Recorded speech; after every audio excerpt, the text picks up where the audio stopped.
বিষ্ণু ইসা ইসলাম দাওয়াত দিচ্ছেন, কুরাইশদেরকে ওরা মানে না। বিষ্ণু নবী পাগল পড়া বললেন, আচ্ছা বলো কুরাইশের লোকেরা কি বললে বিশ্বাস করবে যে আমি সত্য নবী? কি বললে বিশ্বাস করবে? তারা বললো, মোহাম্মদ ওই যে আকাশের চাঁদ, এটা দুই ভাগ করে দেখাইতে বললে বিশ্বাস করবো তুমি সত্য নবী। কি আবদার দেখছেন? হ্যাঁ, নবীদেরকে পেয়ে মামুর বাড়ির আবদার নিয়ে আসছিল এক এক জাতিগোষ্ঠী।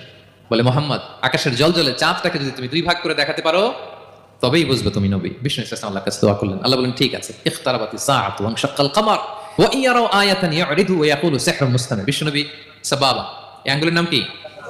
ইবহাম, সাবাবা, ওয়ুসতা, বিনসার, খিনসার। বিষ্ণু সাবাবা আঙ্গুলি উঠালেন, এটা শাহাদাত আঙ্গুলি বলে, আসলে সাবাবা আরবিতে।